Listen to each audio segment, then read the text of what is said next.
Thrissur അമലാനഗറിൽ police നടത്തിയ വാഹന പരിശോധനയ്ക്കിടയിൽ വാഹനത്തിൽ നിന്നും ആയുധശേഖരം കണ്ടെത്തി.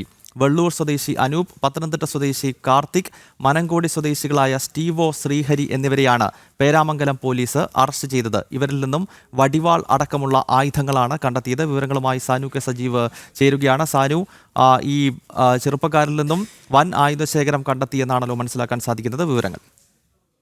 തീർച്ചയായിട്ടും ഈ ചെറുപ്പക്കാരിൽ നിന്ന്, അതായത് തൃശൂർ അമലനഗറിൽ വാഹന പരിശോധന നടത്തുകയായിരുന്ന പോലീസാണ് ഈ വലിയൊരു ആയുധശേഖരം കണ്ടെത്തിയിട്ടുള്ളത്. അതായത് വാഹന പരിശോധന നടത്തുന്നതിനിടയിൽ അസ്വാഭാവികത തോന്നിയതിനെ തുടർന്ന് വാഹനം പൂർണ്ണമായിട്ടും പോലീസ് പരിശോധിക്കുകയായിരുന്നു.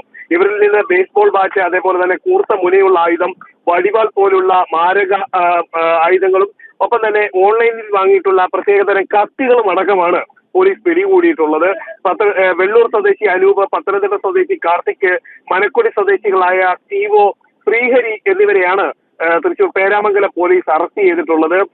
തൃശൂരിൽ നിന്നും കേച്ചേരിയിലേക്കുള്ള യാത്രക്കിടെ അമലനഗറിൽ വെച്ചാണ് ഇവർ പിടിയിലാവുന്നത്. എന്തിനാണ് ഇത്തരത്തിലുള്ള മാരകായുധങ്ങളുമായി യാത്ര ചെയ്തതെന്നടക്കമുള്ള കാര്യങ്ങൾ പോലീസ് ഇവരിൽ നിന്ന് ചോദിച്ചറിയുകയാണ്.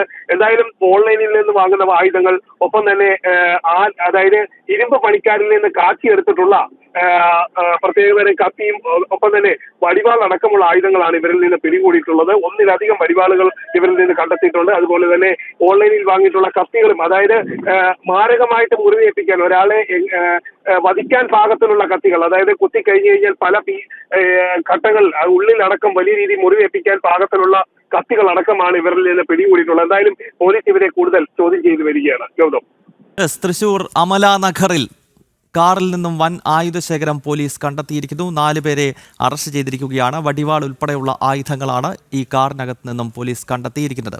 വിവരങ്ങൾ നൽകിയത് സാനു കെ സജീവ്.